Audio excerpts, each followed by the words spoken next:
Hi and welcome to knowledge is fun 2020। आज हम home science के प्रैक्टिकल्स की कुछ बात करने जा रहे हैं।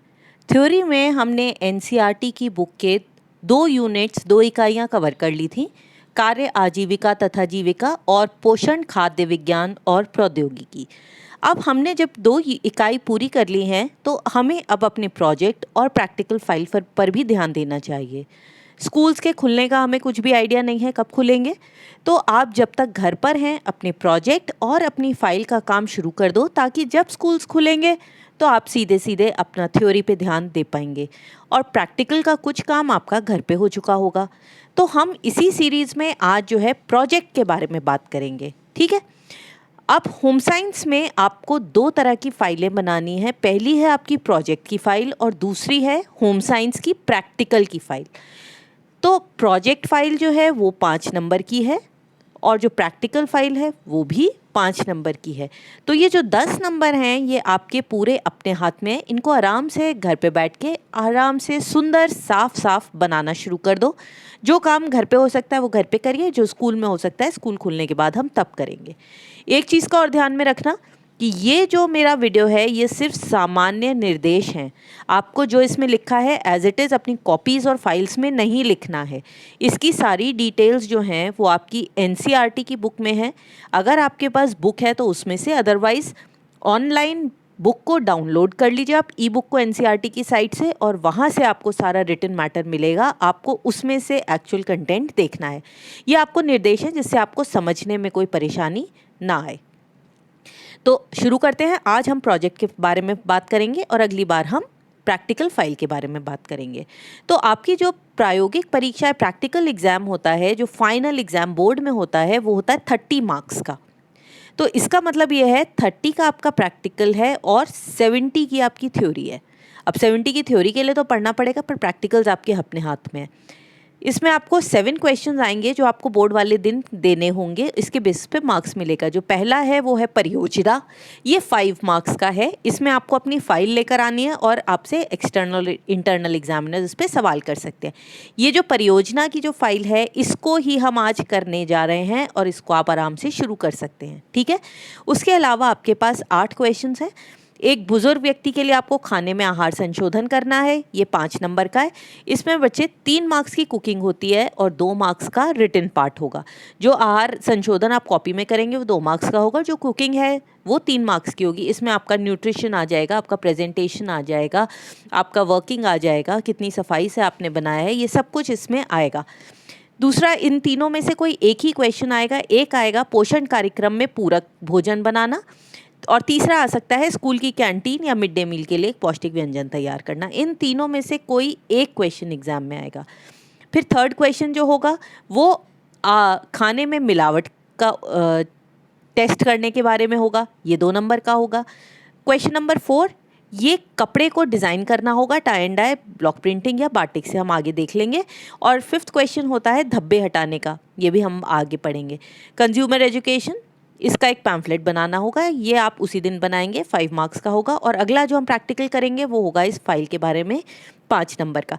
तो ये जो सारे प्रैक्टिकल्स आप करते हैं ये फाइल में करते हैं। आज हम इस परियोजना के बारे में ही डिस्कस करने जा रहे हैं। आपको जो है एनसीईआरटी में जो सिलेबस है उसमें 5 परियोजनाएं दी हुई हैं, दिख रहे हैं आपको 5। इन 5 में से आपको कोई भी एक करनी है, सिर्फ एक, ठीक है। तो अब ये 5 कौन सी हैं पहले मैंने देखते हैं। आपके क्षेत्र में कार्यान्वित किए जाने वाले एक एकीकृत समुदाय आधारित पोषण स्वास्थ्य कार्यक्रम का अध्ययन करना। तो हाँ, आपके अपने एरिया में जो भी कोई समुदाय आधारित पोषण का जो प्रोग्राम चल रहा हो उसके बारे में आपको अध्ययन करना है। और अध्ययन क्या करेंगे, उसका उद्देश्य करेंगे, उसमें क्या क्या समूह है, कैसे काम होता है वहाँ पर, क्रियान्वयन का क्या ढंग है, किसको इसमें फ़ायदा होता है, ये कौन चला रहा है, कौन सी सरकार चला रही है, ये सब आप इसमें बताएंगे। क्वेश्चन नंबर 2 जो है दूसरा प्रोजेक्ट, वो है पड़ोस के क्षेत्र में आपको देखना है कोई 2 किशोर और 2 वयस्क ढूंढने हैं, और जो विशेष आवश्यकताओं वाले व्यक्ति हैं उनके संबंध में उनका साक्षात्कार या इंटरव्यू लेना है। अब विशेष आवश्यकताओं वाले व्यक्ति सबको पता है, जिनको दिखाई ना दे रहा हो, जो सुन ना पाते हों, या जिनको चलने में तकलीफ हो, ये सारे जो हैं विशेष आवश्यकताओं वाले व्यक्ति हैं। तो क्वेश्चन नंबर 2 और जो प्रोजेक्ट नंबर 3 है दोनों मिलते जुलते हैं। प्रोजेक्ट नंबर 2 में आपको एक सामान्य व्यक्ति का इंटरव्यू लेना है। किसके बारे में? जो विशेष आवश्यकताओं के व्यक्ति हैं उनके बारे में वो क्या सोचते हैं। और प्रोजेक्ट नंबर 3 में जो विशेष आवश्यकताओं वाले व्यक्ति हैं आपको उन्हीं का इंटरव्यू लेना है। वो एक बच्चा और एक बड़ा होगा और उनका पहनावा क्या है, क्रियाकलाप क्या हैं, भौतिक तथा मनोवैज्ञानिक आवश्यकताएं क्या हैं, उनको क्या चैलेंजेस हैं, क्या समस्याएं हैं, ये आप स्वयं विशेष आवश्यकताओं वाले व्यक्ति से पूछेंगे। प्रोजेक्ट चौथा जो है वो ये है, केंद्रीय समूह में संचार के विभिन्न तरीकों का उपयोग करना है। आपको ढूंढना है किस तरह से हम संचार करेंगे। संचार समझ में आता है, अपनी बात को सामने वाले तक पहुंचाना, जैसे टीवी है, रेडियो है, चार्ट है, नाटक होते हैं, नुक्कड़ नाटक होते हैं, कठपुतली के नाच होते हैं, ये सब जो है संचार के माध्यम है। और इनसे आपको पोषण, स्वास्थ्य तथा जीवन कौशल के लिए संदेश बनाना है। संदेश किसके लिए बनाना है ये हम अभी आगे देखेंगे। और क्वेश्चन नंबर 5 है, संसाधित खाद्य पदार्थ और उन्हें पैक करने के लेबल की जानकारियाँ। ठीक है, तो हमारे पास ये 5 प्रोजेक्ट्स हैं। आप इनमें से कोई भी एक प्रोजेक्ट चूज़ करके अपनी फ़ाइल बनाना शुरू कर सकते हैं। ध्यान में रखना, क्योंकि ये 5 नंबर की फ़ाइल है तो आपकी ये डिटेल्स में होनी चाहिए, पिक्चर्स भी होने चाहिए, डायग्राम्स भी होने चाहिए, इसे अच्छे से फ़ाइल को बनाइएगा। तो इसके फाइल प्रोजेक्ट के जो सामान्य निर्देश हैं, बेसिक जो इंस्ट्रक्शंस मैं देना चाह रही हूँ इनको देखो। ये एक अलग फ़ाइल होगी, 2 फाइलें अलग अलग बनेंगी। इसके एंड में 5 नंबर होंगे, मैंने आपको बता दिया। A4 साइज़ की जो शीट आती है आप वो लेंगे। आप coloured sheet, plain sheet, white, कोई सी भी शीट्स ले सकते हैं। लाइन और सादे कागज़ों का उपयोग करना। जो लाइन वाला है उस पर लिखिएगा और जो सादे कागज़ हैं उस पर पिक्चर्स और डेकोरेशन जो है वो प्लेन पे करना। लाइनों वाले कागज़ पे कोई पिक्चर चिपकेगी नहीं और जो प्लेन शीट्स हैं उनके ऊपर आप रिटन वर्क नहीं करेंगे। लाइन शीट पर कोई ड्राइंग या चित्र नहीं बनेगा। फाइल एकदम साफ़ सुथरी और देखने में आकर्षक भी होनी चाहिए। साल के अंत में आप ये जो फाइल है और आपने जितना भी काम किया है ये सब एक एक्सटर्नल जो बाहर से एग्जामिनर आएगी उसके सामने आप प्रस्तुत करेंगे। परियोजना में जो भी आप कार्य कर रहे हैं ये आपका स्वयं का होना चाहिए, ये नहीं है कहीं और से आपने नकल उतार दी। और वर्तमान परिस्थितियों में आप क्या कर सकते हैं, क्योंकि कोविड चल रहा है तो आप किसी के पास भी इंटरव्यू करना है या ग्रुप बनाना है, आप किसी के पास भी पर्सनली नहीं जाएंगे, उससे फेस टू फेस नहीं मिलेंगे। आप सारे काम जो है कंप्यूटर पे अपने या तो ग्रुप बना लीजिए, जूम पे मीटिंग करिए। इस तरह से आप इंटरव्यू भी करेंगे और अपने ग्रुप में बात भी करेंगे। और आप इससे रिलेटेड और जो मैटर है, कैसे काम करें, क्या करें, ऑनलाइन आप ढूंढ सकते हैं। सारी इन्फॉर्मेशन आपको ऑनलाइन बहुत सारी चीज़ें और भी मिल जाएंगी। इंटरनेट की संबंध लें और जितना इंटरेक्शन एक दूसरे से मिलना है वो सब भी ऑनलाइन होगा और सामग्री आपको इंटरनेट पे मिलेगी। और परियोजना के जो सूचकांक हैं उनके अनुसार ही बनाइएगा। ये जो आपका बना हुआ है इंडेक्स, इस तरह से आप अपना इंडेक्स अपनी फाइल में बना सकते हैं। एक कॉलम इसमें रह गया है serial number, contents, page number, और इसके साथ आप एक कॉलम और बनाएंगे रिमार्क्स का। वैसे तो ये आपको पता होगा, आप अभी तक सब फाइल्स में बनाते आ रहे होगे, तो रिमार्क्स का कॉलम इसमें और ऐड कर देना। उसके बाद टाइटल पेज, कंटेंट, सर्टिफिकेट, आप चाहो तो इनमें परिवर्तन भी कर सकते हैं। हो सकता है कुछ ऐसे हो जिसमें आपको ऑब्जेक्टिव की ज़रूरत ना हो या किसी में कंक्लूजन ना हो, तो आप कोई हेडिंग बढ़ा घटा सकते हैं, या आपने कोई डायग्राम बनाया या टेबल बनाया है तो आप उसको ऐड भी कर सकते हैं इसमें। क्लियर है? अब फाइल के बीच में आप एक सर्टिफिकेट भी लगाएंगे। ये सर्टिफिकेट आप इंग्लिश में ही लिख कर लगा सकते हैं। बस एक ध्यान रखना है, इसमें प्रिंसिपल के साइन की ज़रूरत नहीं है, यहाँ पर टीचर ही सफिशिएंट है। आप यहाँ पर स्टूडेंट का सिग्नेचर कर देना। क्लियर? और ये सर्टिफिकेट एज इट इज़ आप अपनी फाइल में लगा दोगे। अब हम आते हैं पहली परियोजना में। पहली परियोजना किस बारे में थी, याद आया? हमने अभी अभी डिस्कस किया था कि आपके क्षेत्र में क्रियान्वित किए जा रहे एक एकीकृत सामुदायिक आधारित पोषण स्वास्थ्य कार्यक्रम का अध्ययन करना है। और अध्ययन क्या क्या करना है, इसका उद्देश्य क्या है, केंद्रीय समूह क्या है, कौन इसको चलाता है, सरकार चला रही है, कोई एनजीओ चला रही है, किस तरह से चल रहा है, ये कार्यान्वयन किस तरह से करते हैं, क्या क्या कार्य उसमें करते हैं, और शामिल साझेदारी किसकी है, कौन कौन सी पार्टीज़ हैं, और इसमें फ़ायदा किस किस को होता है आप ये भी बताएंगे। कौन ऐसा है जो इसका फ़ायदा उठा रहा है, छोटे बच्चे हैं, महिलाएं हैं, गरीब वर्ग के लोग हैं, ये सब आप इसमें सब कुछ बताएंगे। कितने लोग इससे फ़ायदा उठा रहे हैं, परियोजना की विषय वस्तु क्या है, किस लिए ये डाला गया है, ताकि हम जो है किसी एकीकृत सामुदायिक आधारित पोषण स्वास्थ्य प्रोग्राम से कैसे चलते हैं इसके बारे में आपको जानकारी देना। आपको याद आया कौन से लेसन में था, यूनिट 2 का जो हमारा सेकंड लेसन था, मतलब टोटल तीसरा लेसन, जन पोषण तथा स्वास्थ्य, उसका है ये लेसन प्रैक्टिकल। और परियोजना का क्या उद्देश्य है कि आजकल बहुत सारे ऐसे प्रोग्राम्स चल रहे हैं, हमने वहाँ पर भी करे थे थ्योरी में, और उनके विषय में बच्चों को भी पता होना चाहिए। अगर आप कल को इसमें करियर बनाने चाह रहे हैं तो आपको पता रहेगा कि क्या करना है। और ये आप समूह में करेंगे। आप चाहो तो अपने ग्रुप्स बना सकते हो, आप 4 से 5 6 आपके जितना बड़ा ग्रुप आप बना सको। ज़्यादा परेशान मत होइएगा, किसी के घर मत जाइएगा, सब कुछ फ़ोन पे करिएगा। प्रत्येक समूह जो है निम्नलिखित कार्यक्रमों में से किसी एक का अध्ययन करेगा। आपको इसमें 5 चॉइसेस दिए, किसी भी एक का कर सकते हो। पहला आईसीडीएस, फिर है मध्याह्न भोजन जो मिड डे मील स्कूलों में बनता है। पल्स पोलियो, आपके आसपास ज़रूर कोई होगा जो इसमें पार्ट लेता होगा, या आपको नेट पे भी बहुत चीज़ें मिल जाएंगी। जनन तथा शिशु स्वास्थ्य कार्यक्रम और सुरक्षित स्वच्छ जल तथा सफाई कार्यक्रम। तो आपके क्षेत्र में जो चल रहा हो आपको उसी के बारे में करना है। ये मिड डे मील का सिंबल है, आप ऐसा कोई डायग्राम अपनी बुक फाइल में बना भी सकते हैं। जिसका भी आप स्टडी कर रहे हो आप उसका चित्र भी बना सकते हैं। उसके बाद आप लिखेंगे कि आपके समूह ने किस कार्यक्रम का अध्ययन किया है, कब आप किसी से मिले, अगर फ़ोन पे बात करी तो आपने क्या करा, कब करी और आपने क्या क्या पूछा। फिर अवलोकन आ जाएगा, उसमें आप एक हर समूह फाइल तैयार करेगा और उसमें आपको घटना की डिटेल्स बतानी होंगी कि उस स्थान पर आपको जाकर देखना है जहाँ पर कार्यक्रम चल रहा है। कार्यक्रम को क्रियान्वित कैसे किया जाता है, आप उनसे सारी डिटेल्स पूछेंगे। भाग कितने लोग लेते हैं और लाभ कितने लोगों को मिलता है ये भी बताना है। और भाग लेने वाले जो हैं उनमें कौन कौन सी क्या क्या सुविधाएं देते हैं, उन्हें लाभों का अनुभव करना होता है। और सुधार लाने के लिए वो लोग क्या सुझाव देते हैं कि इसमें सुधार कैसे लाया जा सकता है। कार्यान्वयन की नीतियां जो हैं क्या हैं, और सहायक लागत और लाभ क्या है। इसका निष्कर्ष फिर आप एंड में निकालेंगे कि प्रत्येक समूह को कक्षा में प्रस्तुतिकरण करना है और अपनी टिप्पणियों तथा सुझाव देने के लिए कि वो कार्यक्रम में क्या योगदान दे सकते हैं। तो ये आप अपनी क्लास में प्रेजेंट करेंगे कि क्या सुझाव दिया जा सकता है और इसमें हम क्या बेटर कर सकते हैं और आपने क्या क्या पढ़ा। तो क्लास में जब आप प्रेजेंट करेंगे तब उसके हिसाब से आपका इवैल्यूएशन भी हो जाएगा।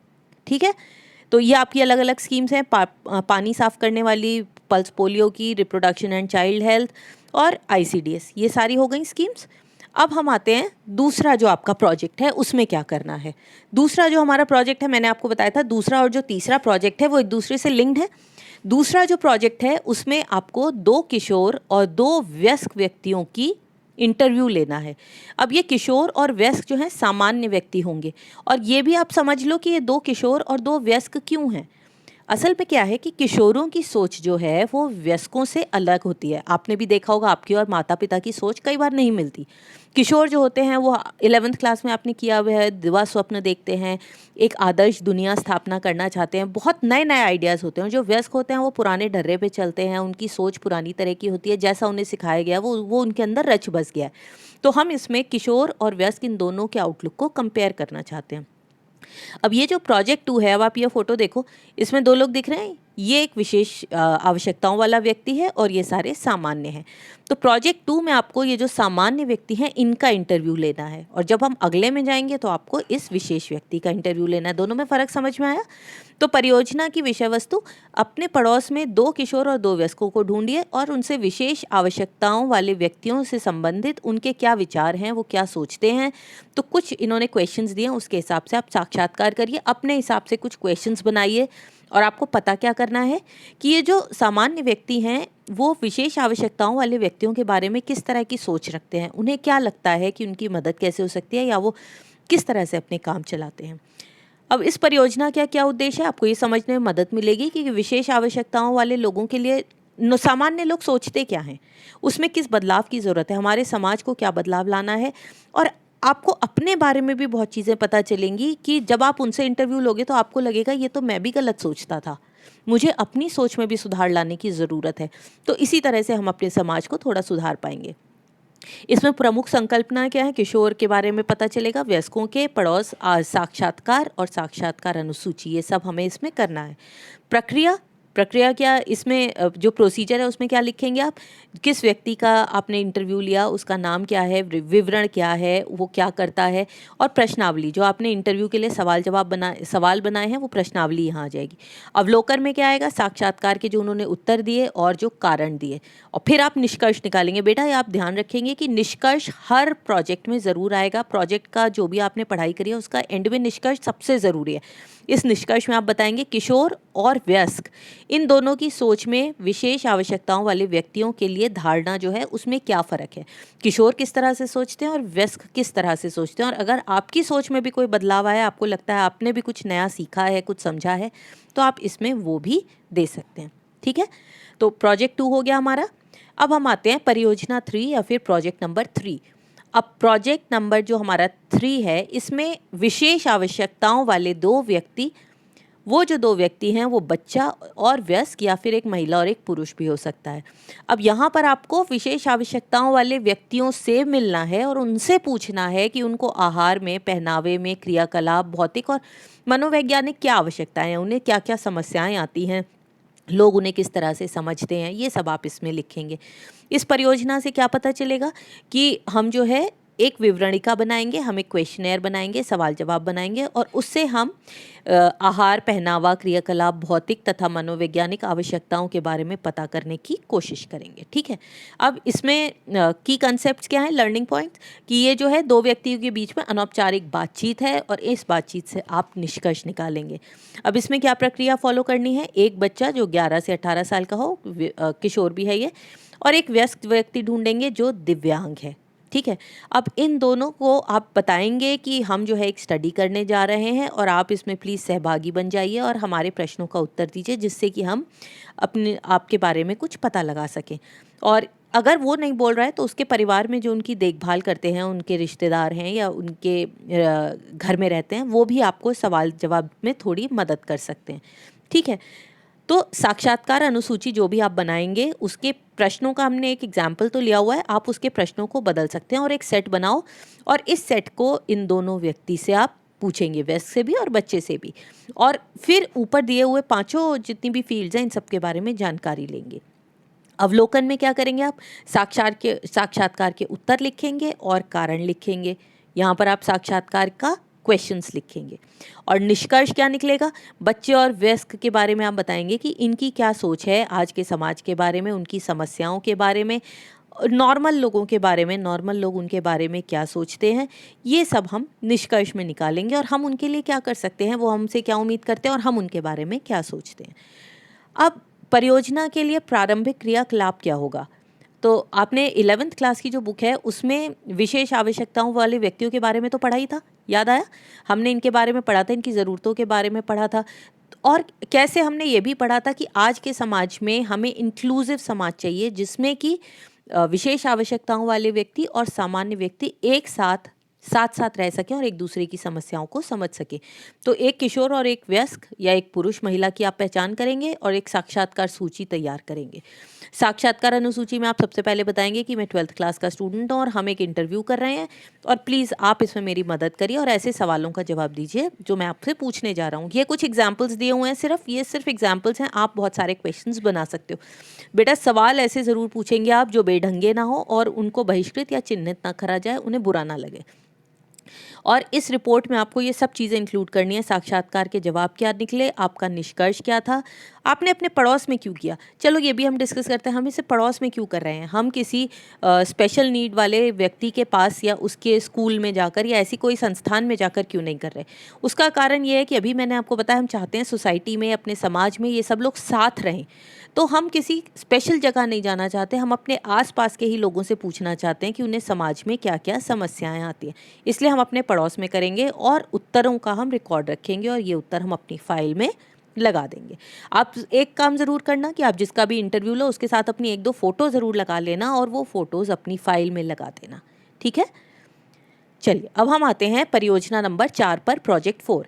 अब इसका शीर्षक है कि आपको विभिन्न केंद्र समूहों के लिए संचार के विभिन्न तरीकों का प्रयोग करते हुए पोषण, स्वास्थ्य तथा जीवन कौशल के लिए संदेश बनाने। अब संदेश जैसे ही आपको पोस्टर्स दिखते हैं, ये पोस्टर है, एड्स आते हैं टीवी में, आप सड़क पे चलते हो, बड़े बड़े बैनर्स लगे होते हैं, टीवी में ऐड आता है, तो आप इनमें से कोई भी एक संचार का माध्यम ले सकते हो और उस हिसाब से आप संदेश तैयार करेंगे।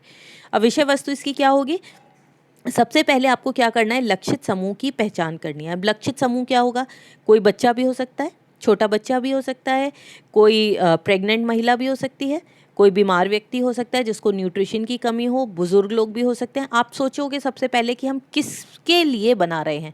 मान लीजिए अगर कोई अनपढ़ व्यक्ति है, आप अनपढ़ व्यक्ति के लिए बना रहे हैं और आपने कुछ उस पर चार्ट पे लिख दिया, तो क्या वो उसे पढ़ पाएगा, वो किसी काम का नहीं है। आप किसी दिव्यांग के लिए बना रहे हैं जो सुन नहीं पाता और आपने वहाँ पर एक नाटक कर दिया जिसमें जो सुनने का है, क्या वो सोच पाएगा।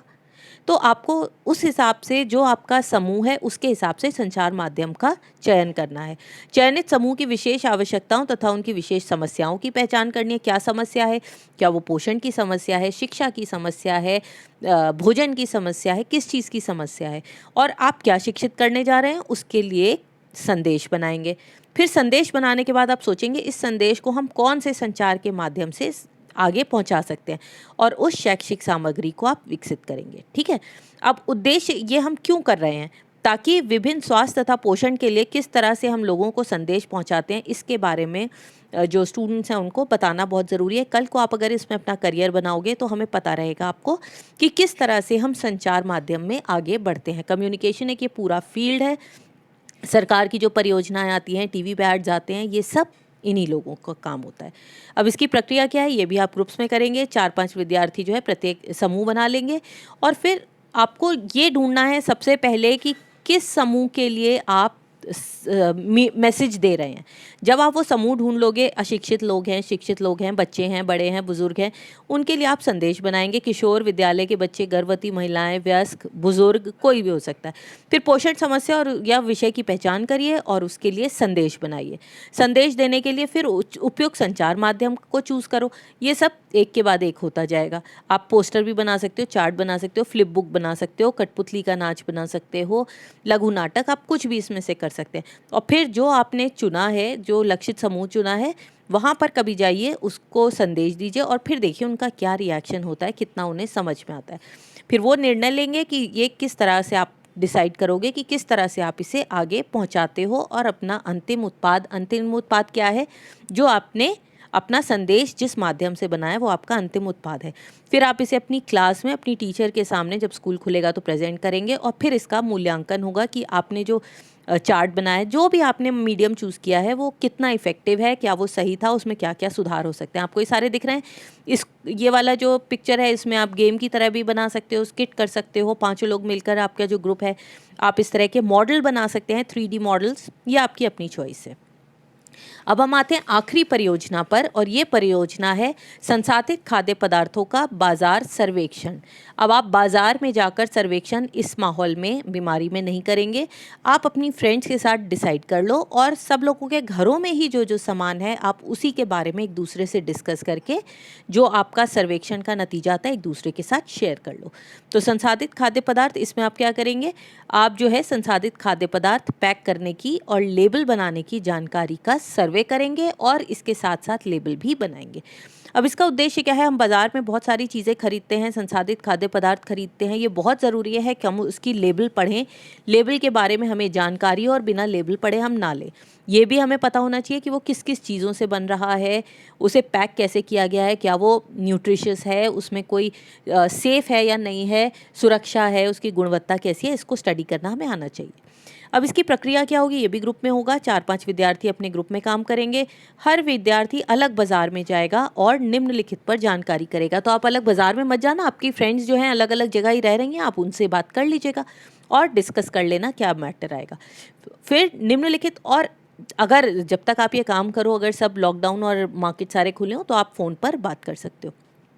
निम्नलिखित खाद्य पदार्थों की उपलब्धता, आपको इन जितने भी आइटम्स दिए हैं इन सब में से एक एक लेना। अनाज वाले खाद्य पदार्थ, जैसे सुबह के नाश्ते के खाद्य पदार्थ, नूडल्स, आटा, अनाज जो मैदे से, आटे से, इन सब से बने हैं। डेयरी उत्पाद, दूध और दूध से बने खाद्य पदार्थ। संरक्षित खाद्य पदार्थ जैसे अचार हो गया, शरबत, केचप, सॉस, ये सारे संरक्षित हैं। अल्पाहार, चिप्स, भुजिया, बिस्किट, ये तो आप सबको आराम से अपने घरों में मिलेगा, इनके पैकेट्स निकालो और स्टडी कर लो। पोषक पूरक, जैसे हम बॉर्नवीटा वगैरह पीते हैं ना, कोल्ड ड्रिंक्स पीते हैं, जो पीने वाली चीज़ें हैं वो यहाँ पर आ जाएंगे। तो ये आपके पास 5 हैं, इन 5 की एक एक चीज़ आप निकालेंगे, और इन उत्पादों को पैक करने के लिए प्रयोग में जो सामग्री लाई गई है उसको भी नोट करेंगे। ये जो हमने दूध लिया है, क्या ये टेट्रा पैक में था या फिर वो पॉलीथीन में था, या हमने खुला दूध लिया, इस तरह से आप उसको सामान इकट्ठा करेंगे। फिर विभिन्न खाद्य पदार्थों के प्रयोग करने के लिए उपयोग में लाई जाने वाली सामग्रियों की एक सारिणी तैयार करेंगे। जो खाने की जिस तरह से उसे पैक किया गया है, इसके लिए हम एक टेबल बनाएंगे, जिसको मैं अभी अगली स्लाइड में दिखाती हूँ। फिर हमारा रिजल्ट क्या आएगा, एक ही उत्पाद को विभिन्न सामग्रियों तथा तरीकों से पैक किया जाता है, उनकी लागत की हमें तुलना करनी है। तो हमें 2 चीज़ों की भी तुलना करनी है, एक तो लेबल, किस तरह से उसे पैक किया गया है, और फिर फाइनली उसकी लागत। तो हमें तीनों चीज़ें देखनी है, उसके लेबल कैसा है, वो पैकिंग कैसी है, और उसकी लागत कितनी है। और इस जो जानकारी इकट्ठी गई है इसे हम टेबल में बनाएंगे। ये देखो टेबल बना हुआ है, उत्पादक का क्या नाम है, सामग्री क्या है, लेबल की जानकारी, दिनांक क्या है, और एंड में हम इसमें लागत कितनी आई है, ये सब आप इसमें बताएंगे। उसके जांच की चर्चा कक्षा में आप करेंगे, और अलग अलग जो पैकिंग है उस सब की तुलना करेंगे। तो अलग टाइप ऑफ पैकिंग, और ये आपके 5 हैं। इस तरह का आपका एक टेबल पूरा तैयार हो जाएगा। ये तो कुछ ही चीज़ें दी हैं, आप इसके अलावा और भी ऐड कर सकते हो कि वो इको फ्रेंडली है या नहीं है, उसकी पैकिंग पे इंग्रेडिएंट्स लिखे हैं, क्या क्या लिखा है, किस तरह से उसे यूज़ करना है, ये लिखा है या नहीं। तो आप उसमें कस्टमर केयर का नंबर, अब तो बहुत सारी चीज़ होती है, वो सब आप इसमें ऐड कर सकते हो 5 अलग अलग चीज़ों के लिए। सबको अलग अलग लगाना, सबके लिए आप लेबल अलग चिपकाना, और वो सब आप अपनी फाइल में लगाएंगे। ठीक है, ये तो हमारे 5 प्रोजेक्ट्स हो गए। आपको इन पाँचों में से कोई एक करना है। आप डिसाइड करिए, 5 नंबर के हिसाब से अपनी फाइल सुंदर अच्छी सी बनाइए, अपने काम पे लग जाइए, और जब तक घर में है कोशिश करिए कि ये वाले कुछ काम आपके कंप्लीट हो जाएं। समझ में आया? तो अब मुझे ये बताना कि आपने इसमें से कौन सा प्रोजेक्ट चूज़ किया। मुझे कमेंट सेक्शन में बताइए आपको सबसे इंटरेस्टिंग प्रोजेक्ट कौन सा लगा, और आपने अपने ग्रुप में कौन सा प्रोजेक्ट चूज़ किया और क्यों। खबर करेंगे मुझे। तो चलिए काम शुरू करिए, सुंदर सी फाइल्स बनाइए, and see you in the next video. Good bye.